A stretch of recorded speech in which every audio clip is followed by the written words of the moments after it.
Februari 2025, Rasman, si kodok Zuma yang bopengnya semua badan, semua muka, sudah bukan lagi seorang pengacara atau avokat atau avocado, ya. Dia sudah bukan pengacara lagi. Ya, jadi advokat itu ada syaratnya.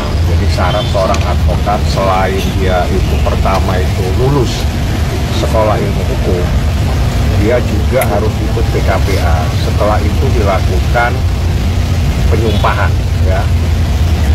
Nah, penyumpahan inilah yang menjadi kunci dari semua advokat. Jadi kalau seseorang dilakukan berita acara sumpah, mempunyai berita acara sumpah, maka otomatis dia punya hak untuk menjadi advokat. Ya, malapetaka. Ada 3 malapetaka yang dihadapi oleh Rasman dan juga si Firdaus yang katanya jago taekwondo, jago pencaksilat, jago tortor, jago dansa. Baik sahabat sekalian, setelah mendengarkan kabar atau informasi terkait dengan dibekukannya berita acara sumpah advokat dari Rasman maupun Firdaus Ogobo, maka beragam reaksi dari para netizen mulai bermunculan. Kali ini kita akan mendengarkan bersama apa tanggapan dari Nikita Mirzani yang saat ini memang menjadi musuh bebuyutan Rasman Arif Nasution ketika kasus anaknya Loli yang berhadapan dengan pacarnya Farel Bajide, di mana Farel Bajide adalah klien dari Rasman Arif Nasution. Dan seperti apa komentar Nikita terkait dengan informasi pembekuan berita acara sumpah advokat dari Rasman tersebut? Dan apa tanggapan dari Hotman Paris selaku lawan dari Rasman yang selama ini menjadi viral itu? Dan apa pula tanggapan dari salah satu musuh Rasman, yakni Farhad Abbas? Dan untuk informasinya dan apa tanggapan serta reaksi dari para lawyer maupun selebriti seperti Nikita Mirzani dan juga para netizen terkait informasi telah dibekukannya berita acara sumpah advokat dari Rasman maupun juga dari Firdaus Ogobo. Tentu ini akan sangat menarik, ya. Baik, kita ikuti videonya satu-satu.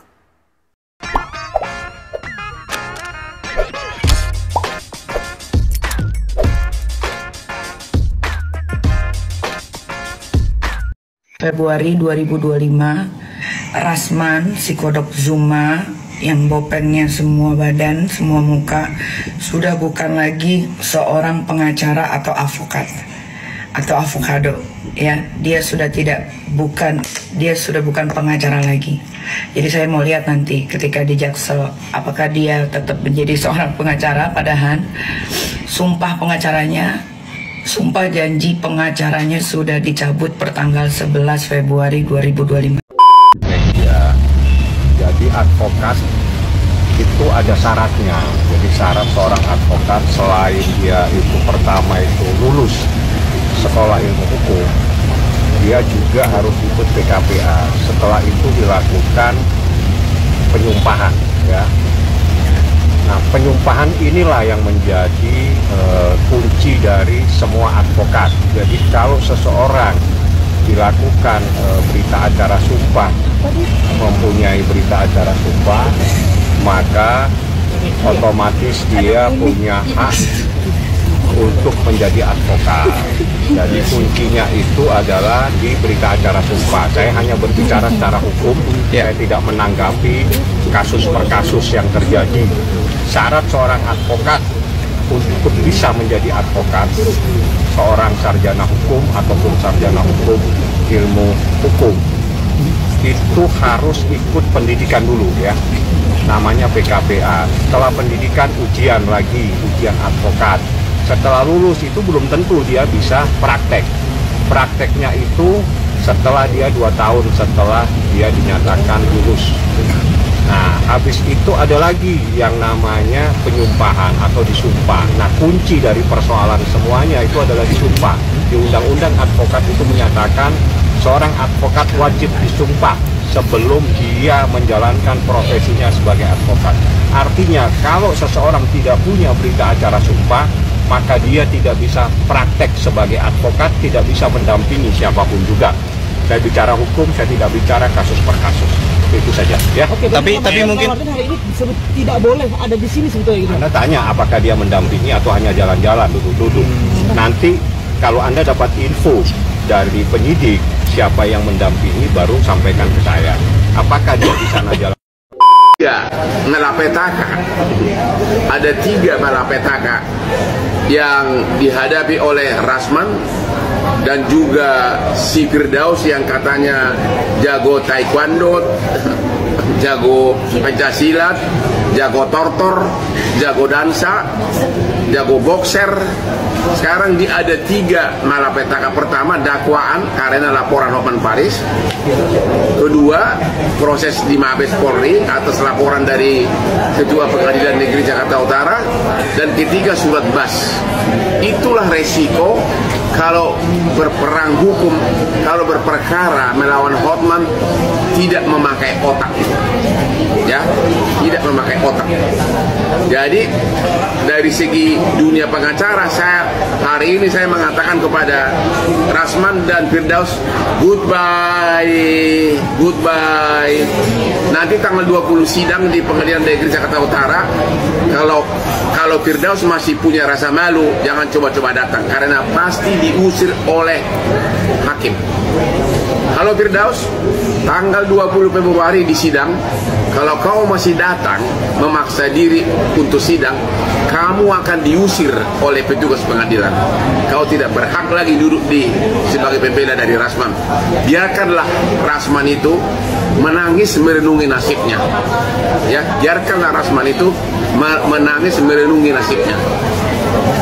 Ada sebenarnya satu lagi pengacara dari tim Rasman, ya, yang namanya Elida. Itu target saya berikutnya.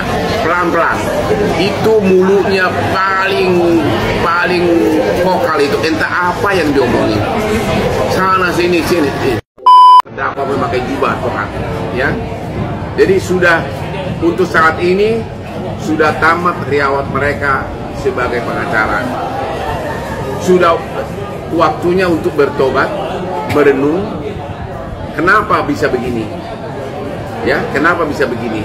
Ya, memang dalam sejarah peradilan di Indonesia belum pernah ada pengacara yang langsung di meja hakim menuduh hakim itu koruptor. Itu satu. Itu dilakukan oleh Rasman. Juga dalam sejarah peradilan di Indonesia belum pernah ada pengacara pakai jubah naik ke meja sidang, menginjak-injak meja sidang. Jadi perbuatan mereka itu sudah sangat keterlaluan. Di samping surat bas mereka dicabut, tamat karir mereka selama dibekukan. Yang kedua, proses hukum pidana menunggu mereka di Mabes Polri. Satu hal terkait dengan proses hukum pidana, Rasman dan para pendukungnya di beberapa siaran TV mengatakan Indonesia kan tidak mengenal contempt of court. Memang yang diterapkan bukan undang-undang contempt of court karena belum ada di Indonesia. Kalau undang-undang contempt of court ada, maka hakim langsung bisa memerintahkan hari itu juga ditahan. Itu artinya undang-undang contempt of court. Langsung dari meja sidang, saudara saya tahan sekian lama. Itu sesuai dengan praktek di luar negeri. Di kita undang-undang itu belum ada. Maka diperlakukanlah undang-undang tindak pidana umum, yaitu KUH pidana yang mengatakan barang siapa melakukan penghinaan di pengadilan dan kegaduhan itu pidana. Jadi yang diperlakukan adalah undang-undang tindak pidana umum. Jadi sekarang ini ada 3 malapetaka. Ada 3. Kenapa saya vokal di medsos agar yang dicabut itu adalah bas? Karena kalau hanya kartu advokat yang dicabut, dia akan pindah organisasi. Seperti yang sudah terjadi sama Firdaus. Dia udah pindah kan? Nah, sekarang itulah di mana moral para pengurus organisasi ini. Sudah lihat dengan mata kepala sendiri betapa kejamnya jadi bersenjata terhadap penegak hukum. masih saja diterima begitu saja, ya. Jadi apa yang saya suarakan selama ini, kalau sudah keterlaluan pengacara tersebut perbuatannya, maka basnya yang harus dicabut. Dan sekarang dikabul. Sekarang keinginan kita semua itu terkabul, tapi cuma dibekukan. Tapi sama aja akibatnya. Bisa selamanya? Ya kalau nggak dicabut selamanya bagaimana? Gini loh, tanpa sebenarnya sekarang ini pun dengan dia memusuhi semua hakim, dengan semua hakim marah sama dia, klien mana yang mau datang ke dia? Coba, masih mau nggak? Nggak mungkin kan? Punya pansos? Untuk perkara-perkara gratis seperti si padel, ya mungkin mau lah, karena nggak bayar kan? Tapi kalau untuk perkara resmi di pengadilan yang bayar, klien mana yang mau? Sementara ada ribuan pengacara di sana yang siap menampung kerjaan, gitu loh. Nah, untuk organisasinya sendiri kan masih menutup mata nih, masih menampung segala macam. Ini melihat organisasi ini seperti apa sih, Bang? Ya salah satunya lah. Ya itu akan berlangsung selamanya selama belum ada single bar. Ya dan makanya perlu dibuat undang-undang bahwa hanya ada satu organisasi. Sampai sekarang belum terwujud. Ya, dan ini adalah benar-benar terima kasih kepada pimpinan Mahkamah Agung yang buat terobosan basnya yang dibekukan. Itu terobosan terhebat di tahun ini. Boy Cengeng sudah dipecat menjadi pengacara. Mulai hari ini kura-kura ninja wajib menanggung biaya Cowboy Cengeng, anaknya dan istri-istrinya karena gara-gara membela kura-kura ninja, Cowboy Cengeng dipecat dan tidak akan digunakan jadi pengacara lagi oleh siapa saja di Indonesia. Nggak laku lagi. Dan saya udah ingatkan kau Cowboy Cengeng, suruh minta maaf ke pengadilan, ke hakim. Kamu nggak mau kan?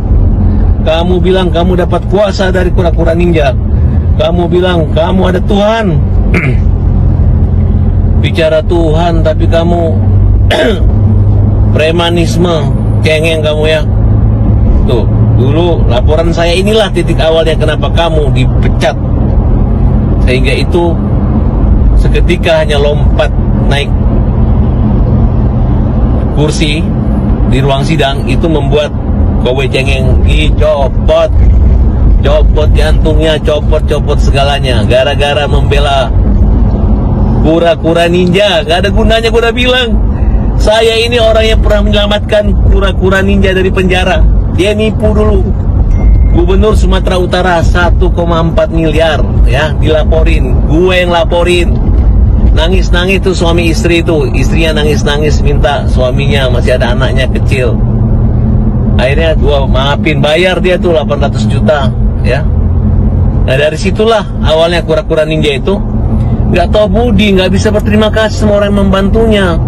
Farhad Abbas, pengacara pembela kaum lemah yang membantu kura-kuranya tidak dipenjara. Laporan daripada Ibu Epi Susanti. Jadi kau kura-kura ninja, kamu tuh udah dipecat, tinggal Mahkamah Agung aja. Karena waktu dia dipecat dulu dari Komunitas Advokat Indonesia, dia kabur ke Pradi apa itu? Kabur dia. Makanya organisasi advokat ini kalau tidak memecat kura-kura ninja, tolong organisasinya dibekukan juga. Ya, disitulah hebatnya Kongres Advokat Indonesia ini. Ya, makanya saya harus hadir bersama Kongres Advokat hari ini karena cepat tanggap memecat Cowboy Cengeng. Pesan Dir Farhad Abbas SHMH kepada rekan sejawat pengacara. Pengacara itu harus jadi pengacara yang matang ya, bukan pengacara mentang-mentang ya. Ya kalau kita harus bisa membawa diri dengan cara menghormati sama rekan sejawat dan ya nggak usah saling menyerang lah.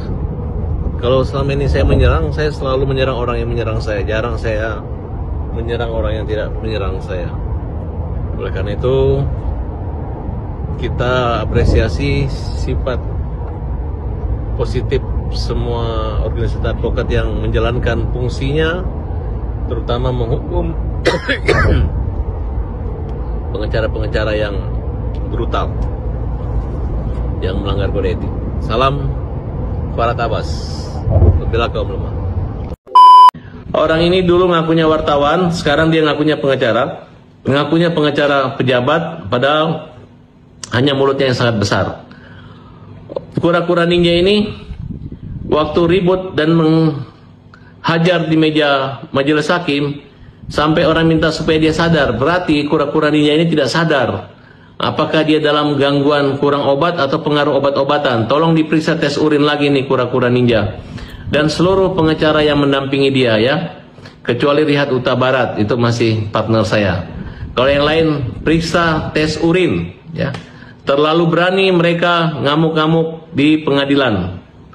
Dan kita minta supaya majelisnya tegas, langsung masukin kandang kura-kura ninja. Dan masyarakat lihatlah, seluruh pengacara yang ribut ngamuk-ngamuk di situ jangan lagi dipakai ya, karena mereka itu nggak akan laku lagi, akan dibenci sama polisi, sama jaksa, sama hakim. Ya, mereka nggak pakai otak, pakai otot, pakai mulut besar doang ya. Dan kalau pengacara udah ribut sedemikian rupa, alamat kliennya akan masuk penjara yang lama. Karena kalau orang benar nggak akan ada seribut seperti itu. Karena saya yakin hakim-hakim, majelis hakim itu orang yang adil. Kalaupun orang tidak membela diri, dia bisa memberi keadilan. Tapi kalau orang yang bersalah mau teriak menyalahkan hakim, tetap aja hakim berdasarkan dua keputusan dan alat bukti dan keyakinannya. Nah, kita melihat adalah pengacara yang grogi, kura-kura yang takut masuk penjara. Dia merasa mencapai keadilan, mencari keadilan. Sebenarnya dialah orang yang berbuat tidak adil dengan cara menghina, memfitnah orang. Jadi dia adalah pelakunya, bukan mencari keadilan. Kalau kura-kura ninja mengancam akan menggunakan baju toga, nampaklah kebodohannya. Karena memang dia nggak sekolah hukum dulunya. Nah, karena sudah menjadi wartawan, dia merasa pengetahuan dia tentang hukum bagus. Padahal sangat rusak. Kura-kura ninja ini punya pengalaman rekam jejak, selalu ngajak orang berantem. Kalimat-kalimatnya, kata-katanya anjing, kotor, tai, itu selalu disampaikan sama dia gitu. Ya. Dan mana anak-anaknya kura-kura ninja, anak-anak koboi cengeng? Kalian bapak, kalian punya orang tua ya. Orang tua kalian ngaku pengacara tapi nggak pengacara banget. Orang tua kalian ngaku punya etika tapi nggak punya etika banget. Ya.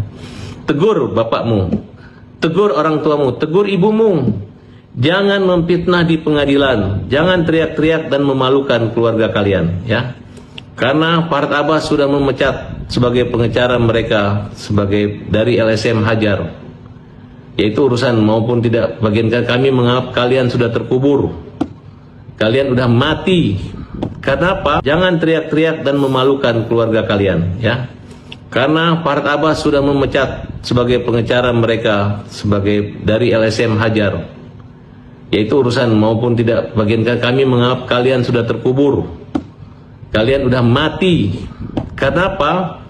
Karena pengacara tidak ada seperti itu. Lebih baik nggak ada pengacara di Indonesia daripada perilaku pengacara seperti itu. Ya, dukungan terus sebagai lembaga yang kita hormati, pengadilan se-Indonesia tetap solid. Banyak hakim-hakim sudah berkomunikasi dengan kami dan sedang menunggu keputusan tegas dari petinggi Mahkamah Agung. Untuk membuktikan bahwa benar nggak sih dalam perkara ini dia bersalah, tetapi majelis hakim ya, yang saya sangat sayangkan, belum selesai itu persidangan, dia ketok, dia skor langsung meninggalkan. Ini kan yang mengakibatkan jadi kerusuhan di persidangan. Padahal kan hakim punya kekuasaan, harusnya dia bertanggung jawab sampai persidangan itu selesai. Kalau memang ada yang membuat onar, dikeluarin, perintah dia dikeluarin. Ini kan dia meninggalkan sidang belum selesai. Akhirnya timbullah keributan di situ. Nah ini maksud saya sekali lagi, saya ingin menjadi pengacara Rasman ya, jujur ya. Saya membela Bang Rasman bukan melawan Bang Faris, tapi melawan hakim-hakim yang selalu membuat putusan zolim. Ini alasan saya. Oke.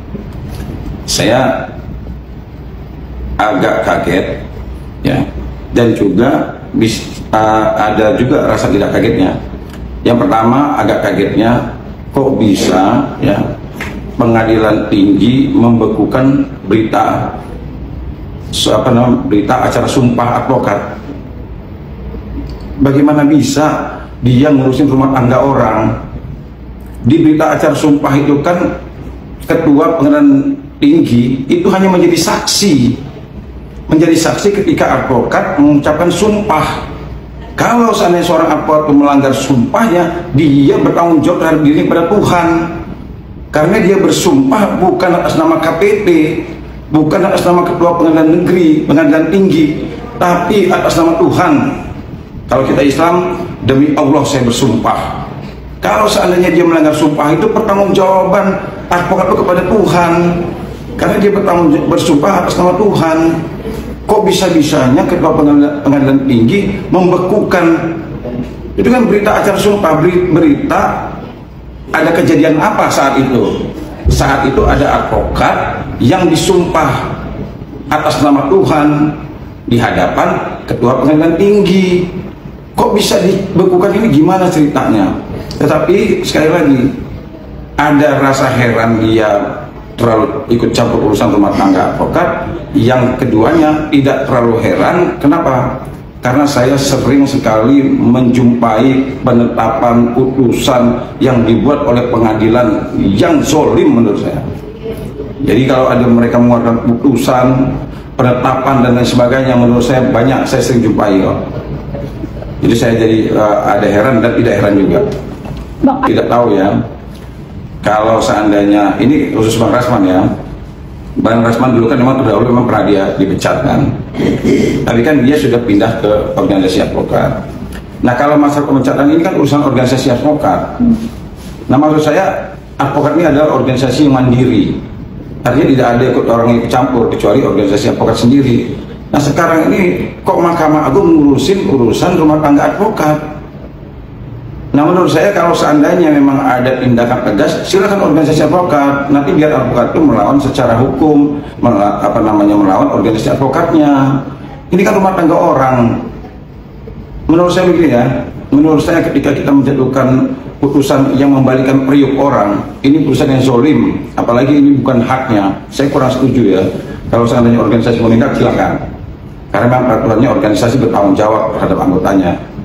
Tapi kan mereka ini kan sudah kena sanksi. Nah maksud saya jangan memperkeruh lagi, jangan memperkeruh suasana.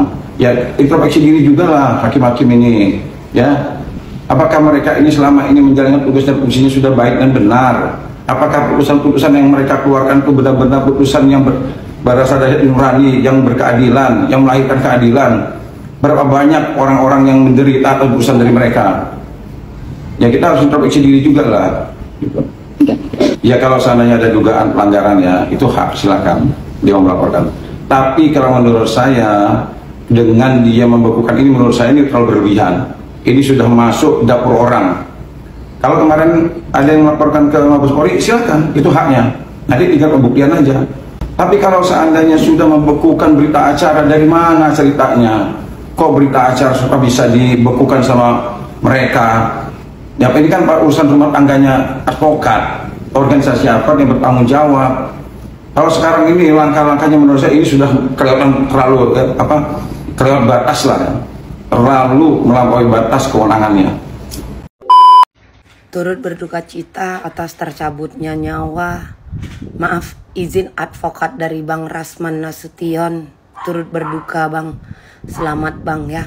Sudah tidak ada lagi yang akan meneriakin hakim di ruang pengadilan, dan sudah tidak akan ada lagi yang preskon dan teriak-teriak, pukul meja, mau nada tinggi sampai leher nggak nampak pun di Polres Jaksel. Ya turut berduka cita. Selamat menempuh hidup baru Bang. God bless you. Dan kami sekarang satu tim di sini. Insya Allah tidak takut kami dengan itu. Ubur-ubur ikan lele. Jangan sok tahu, Le. Ya. Rasman. Ngapain kau bawa-bawa masyarakat? Kenapa? Kau pikir masyarakat mau mendukungmu? Tidaklah ya. Yang ada juga masyarakat benci sama kalian berdua. Makanya masyarakat mendesak Mahkamah Agung untuk membekukan sumpah pengacara kalian. Karena kami sudah muak dengan kalian berdua. Seperti preman pasar, ya. Sok-sok jagoan tapi nyalinya betina.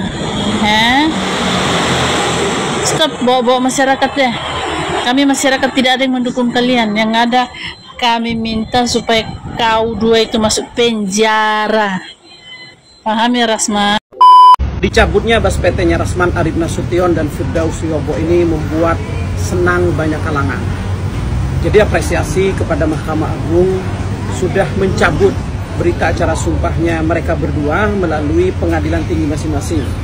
Rasman melalui pengadilan tinggi Ambon, Firdaus melalui pengadilan tinggi Banten. Dan sejak dicabutnya berita acara sumpah mereka ini, mereka sudah tidak bisa beracara lagi di semua pengadilan. Mereka berarti sudah bukan pengacara lagi, bukan advokat lagi, walaupun dia pindah organisasi. Karena bas PT-nya dicabut. Dan apabila mereka berdua ini berpraktek atau mengaku-ngaku dirinya sebagai pengacara atau bertindak seolah-olah dia seperti pengacara, apalagi dia meminta uang atau mengambil uang dari klien atau orang lain, maka itu ada konsekuensi hukumnya dan dapat dipidana.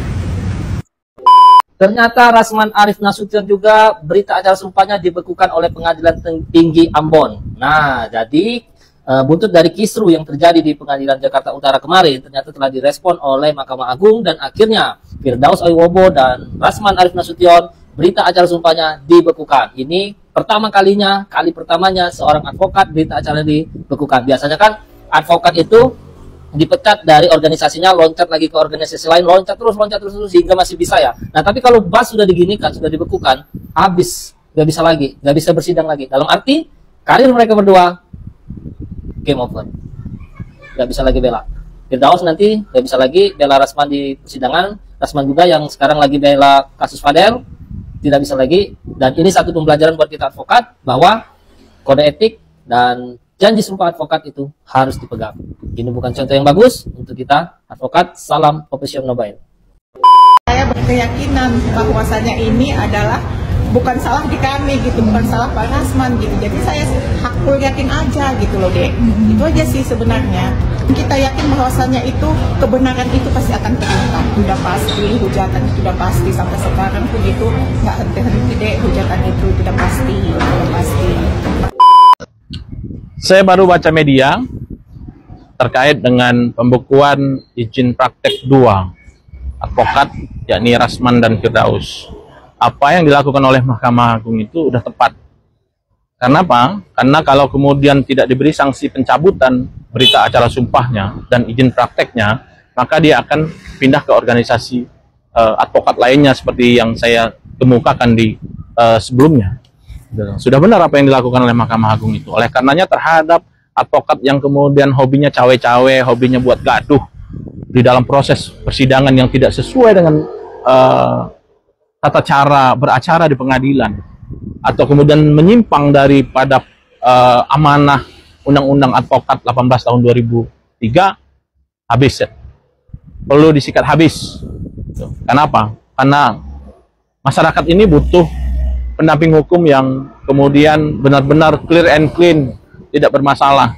Ini kadang-kadang advokat itu jadi unik. Dia malah menjadi prinsipal, mewakili langsung kepentingan klien itu boleh. Tapi kalau kemudian seolah-olah menjadi klien itu sendiri, itu nggak boleh. Ujungnya kadang-kadang kan kita sering dengar antara advokat satu dengan advokat lain saling ribut. Kenapa? Karena dia terlalu ada pihak yang kemudian menjadi prinsipal yang harusnya lepas. Advokat itu hanya mendampingi kepentingan hukumnya, tidak kemudian kepentingan pribadi dari kliennya, gitu loh. Ini kadang-kadang salah. Mudah-mudahan single bar yang kita cita-citakan bisa terwujud sesuai dengan amanat dari Undang-Undang Advokat. Terima kasih. Di video saya kemarin, saya menghimbau kepada Mahkamah Agung untuk segera mencabut izinnya terhadap Rasman dan Firdaus. Hari ini, saya mendapatkan kabar yang baik bahwa Mahkamah Agung sudah membekukan berita acara sumpah terhadap Rasman dan Firdaus. Artinya apa? Rasman dan Firdaus sudah tidak bisa menjalankan prakteknya sebagai pengacara, sudah tidak bisa menjalankan karirnya sebagai pengacara, artinya sudah tidak lagi menjadi pengacara. Jadi saya mengapresiasi setinggi-tingginya terhadap keputusan Mahkamah Agung yang sangat amat tepat.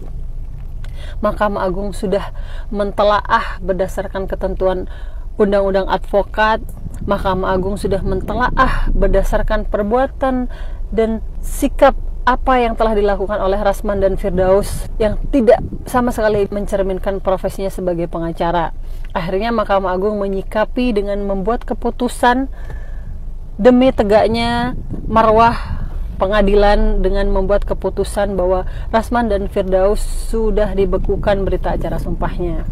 Jadi pembelajarannya di sini adalah untuk adik-adik di luar sana yang mau dan akan menjadi pengacara atau masyarakat semuanya. Ini pembelajaran buat kita semua agar kita bisa tetap menjaga etika dan menjaga adab di dalam persidangan atau dimanapun itu.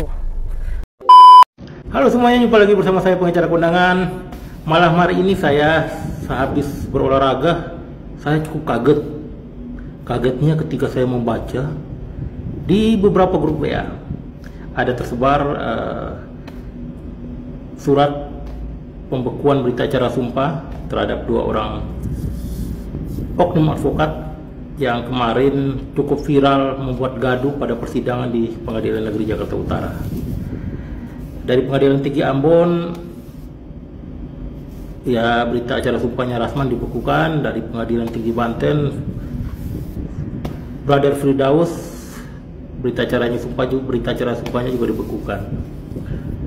Dan tentunya sebagai seorang advokat, saya sangat mengapresiasi langkah yang diambil oleh Pengadilan Tinggi, oleh Mahkamah Agung.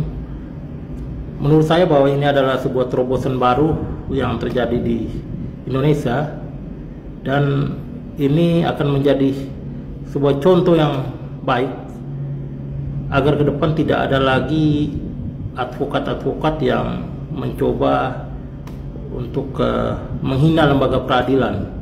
Tidak ada lagi advokat-advokat yang naik ke meja persidangan, tidak ada lagi advokat-advokat yang mendatangi hakim, menuduh seorang hakim sebagai seorang koruptor dan lain sebagainya. Dan tidak ada lagi advokat-advokat yang berteriak-teriak di pengadilan seolah-olah mereka yang paling berkuasa. Dan teruntuk Ketua Umum MPI, saya tentunya sangat prihatin terhadap organisasi Anda yang kemarin baru saja mengangkat Saudara Firdaus sebagai Ketua DPW, menerima dia pada saat dipecat dari Kongres Advokat Indonesia. Namun ada berita pembekuan berita acara sumpah ini, tentunya ini menjadi sebuah berita yang tidak bagus dan membuat Ketua Umum pastinya akan susah tidur, susah makan, dan pasti akan berpikir keras bagaimana caranya agar Firdaus bisa lagi beracara menjadi seorang advokat kembali dan bisa mendampingi klien di pengadilan. Halo Pak Subur, ya semoga Anda bisa berusaha semaksimal mungkin agar berita acara sumpah Ketua DPW Anda tidak dibekukan. Salam keadilan, selamat malam Pak Subur. Mahkamah Agung hari ini menegaskan komitmen untuk memastikan advokat menjalankan profesinya sesuai dengan amanat advokat, Undang-Undang Advokat, yaitu Officium Nobile. Officium Nobile berarti sebagai profesi yang mulia. Mahkamah Agung melalui Pengadilan Tinggi telah mengeluarkan penetapan yang isinya membekukan berita acara sumpah atas nama advokat Rasman Nasution dan Firdaus. Keputusan atau penetapan dari Pengadilan Tinggi ini membawa konsekuensi hukum tentunya dan menimbulkan pertanyaan sekaligus. Ada 3 pertanyaan yang mesti dijawab dan dijelaskan. Yang pertama, apakah kedua orang advokat yang dibekukan berita acara sumpahnya ini masih dapat dikualifikasi sebagai advokat? Kemudian yang kedua, apakah kedua orang advokat yang dibekukan berita acara sumpahnya ini masih dapat menjalankan profesi advokat? Dan yang ketiga, apakah penetapan Pengadilan Tinggi Banten dan Ambon yang membekukan berita acara sumpah kedua advokat ini sudah tepat? Nah, teman-teman sekalian, saya akan menjelaskan ketiga pertanyaan ini berdasarkan ketentuan di dalam Undang-Undang Advokat. Menjawab pertanyaan yang pertama, apakah kedua orang ini masih memenuhi syarat atau klasifikasi sebagai advokat sesuai dengan Undang-Undang Advokat, bahwa kedua orang ini masih memenuhi persyaratan sebagai advokat, dan selama mereka masih memiliki kartu tanda advokat, maka kedua orang ini tetap dapat dinyatakan sebagai advokat. Lalu yang kedua, apakah mereka masih dapat menjalankan profesi advokat? Di sini pertanyaannya agak menarik dan sekaligus menimbulkan perdebatan sehubungan dengan adanya pembekuan berita acara sumpah yang dilakukan oleh Pengadilan Tinggi Ambon maupun Banten. Sesuai dengan ketentuan Pasal 4 ayat 1 Undang-Undang Advokat telah ditentukan, telah diatur bahwa sebelum menjalankan profesinya, advokat wajib untuk mengambil sumpah dan janji di sidang terbuka Pengadilan Tinggi. Sesuai dengan ketentuan pasal 4 ayat 1 ini, kedua orang ini harus diambil janji atau sumpahnya. Karena mereka beragama Islam, maka yang diambil adalah sumpahnya. Sebagaimana penetapan yang dikeluarkan oleh kedua ketua Pengadilan Tinggi membuktikan bahwa kedua orang advokat tersebut sudah mengambil sumpah di sidang terbuka Pengadilan Tinggi. Artinya apa? Mereka ini sudah memenuhi ketentuan di dalam pasal 4 ayat 1 Undang-Undang Advokat. Lalu apakah pembekuan yang dikeluarkan oleh Pengadilan Tinggi Ambon maupun Pengadilan Tinggi Banten berdampak atau dapat dikatakan bahwa mereka belum menjalankan atau belum mengambil sumpah advokat di sidang terbuka Pengadilan Tinggi? Menurut pendapat saya, pembekuan itu tidak dapat dimaknai sebagai mereka belum melaksanakan sumpah di sidang terbuka Pengadilan Tinggi. Sehingga secara hukum sebenarnya mereka ini tetap harus dinyatakan sudah melakukan sumpah di Pengadilan Tinggi, sehingga sudah memenuhi ketentuan Pasal 4 ayat 1 Undang-Undang Advokat. Lalu karena mereka sudah memenuhi kewajibannya, apakah mereka ini masih dapat menjalankan profesi sebagai advokat? Secara hukum, mereka masih dapat menjalani. Tetapi harus ingat teman-teman, ketika kita bersidang di pengadilan negeri, setiap orang advokat itu harus mampu menunjukkan kartu tanda advokat dan berita acara sumpah. Dengan pembekuan yang dilakukan oleh Pengadilan Tinggi, maka kedua orang ini tidak akan dapat bersidang di pengadilan, baik di tingkat pertama, banding maupun kasasi maupun di peninjauan kembali, karena berita acara sumpahnya tidak berlaku sementara dengan adanya pembekuan ini. Kemudian pertanyaan yang ketiga, apakah sudah tepat keputusan yang diambil atau penetapan yang diambil oleh kedua Pengadilan Tinggi? Menurut saya, penetapan yang diambil ini kurang tepat karena menggunakan bahasa pembekuan. Pembekuan ini justru menimbulkan multitafsir. Karena apa? Tidak menghapuskan sumpah yang diambil oleh kedua orang advokat ini. Karena tidak menghapuskan sumpah itu, maka konsekuensi hukumnya mereka ini masih tetap dapat menjalankan profesi advokatnya.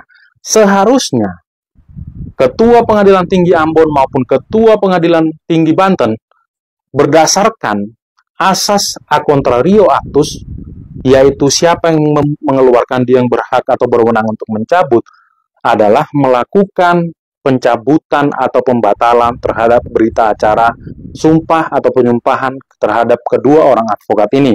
Dengan mencabut atau membatalkan penyumpahan terhadap kedua orang advokat ini, maka kedua orang advokat ini tidak akan memenuhi ketentuan di dalam pasal 4 ayat 1 Undang-Undang Advokat yang mewajibkan sebelum menjalankan profesi advokat, advokat itu harus bersumpah atau berjanji di sidang terbuka Pengadilan Tinggi. Jadi, saran saya kepada Ketua Pengadilan Tinggi Ambon maupun Ketua Pengadilan Tinggi Banten agar mengubah penetapannya dan mencabut atau membatalkan sumpah, berita acara sumpah kedua advokat tersebut sehingga tidak menimbulkan multi tafsir dan kedua advokat tersebut benar-benar tidak dapat menjalankan profesi advokat karena sudah tidak sesuai dengan profesi yang mulia atau officium nobile. Terima kasih, sekian penjelasan dari saya. Baik sahabat sekalian, demikianlah beberapa buah video coba saya reaksi pada kesempatan kali ini, dan kepada para sahabat sekalian yang mungkin ingin berkomentar, silakan tulis di kolom komentar. Sekian dan terima kasih, dan sampai berjumpa kembali di video selanjutnya.